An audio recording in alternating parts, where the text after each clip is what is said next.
So the next key point is something that sounds very straightforward, but rarely is executed as part of kind of the company culture, and that's to have seats at each other's tables. Um, I've seen too many sales meetings that did not include marketing and vice versa. And how can marketing know what the customer feedback is without speaking to sales? And how can sales truly understand kind of the mechanics of the campaign and the go-to-market and where the focus and target should be and the follow-up messaging without regular interactions with marketing? So often these two departments with similar goals are operating completely independently and very rarely having interaction with each other. So these complementary efforts are essentially wasted. And an illustrative example of this is I had another client that had the exact culture Natalie and I have been role playing at the beginning, which is that sales reps were missing their quotas, blaming marketing, of course, right? Because you always need you always need someone to blame if you're a salesperson, right? So they blame marketing. Marketing blames the sales reps, of course, for not doing anything with the leads they're getting, and so on and so forth. So when I came in, I asked how often the marketing and sales departments had meetings together. And the answer is pretty typical, what I see, which is not very often. The head of marketing was sometimes, occasionally on the weekly sales call, but not always. It was always if she could make it, she would join. And the marketing team was never present at all. So the rest of the team kind of never had interaction with the salespeople. They relied completely on the head of marketing for their market feedback from the sales reps. And conversely, the sales team never sat in on any kind of marketing meetings, planning meetings, calendaring.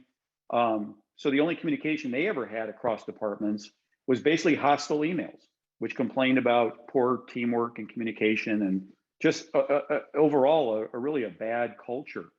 So we instituted weekly sales and marketing meetings with an agenda, which allowed for constructive feedback, but no complaining. And what we found was that both groups were really on the same side, which ends up leading to more leads and more revenue. Everyone's bonuses were essentially tied to the same metrics: revenue, sales. So sales became more aware of the work the marketing was doing to cultivate the leads, and actually became involved with the marketing calendar, to the point where in time, the sales reps would actually offer to host webinars and events and be thought leaders in some of the content that marketing was producing, blogs. And that provided and in turn, the salespeople provided market and customer feedback on messaging that was really valuable to marketing, because they'll come out with kind of their go-to-market messaging, but they need that constant communication and feedback loop to say which of our key differentiators are resonating, which of our key messages maybe are falling flat, because like anything, you're constantly making changes. You're constantly evolving your pitch, your differentiation, and your messaging. So without that feedback loop, it's really tough to continue to grow and be successful. So marketing helped sales in the sense that they could help the salespeople nurture sales cycles where there wasn't an immediate deal, where a salesperson would have a conversation and maybe the potential deal was further down the road. And in the past, the sales reps would have ignored that and let it sit and called back 3 months later, right? Hey, give me a call in 3 months. But by working more closely with marketing and communicating these types of deals, marketing can keep them warm and in a communication loop and constantly feed positive content, not anything salesy, but just thought leadership, which would always kind of warm these prospects so that when they were ready to re-engage with sales, they'd already been educated and they were further down the sales cycle than they would have been if we had just called them back 3 months later. So in the end, this particular company ended up tripling the number of leads that they had, and their conversion rates ended up doubling.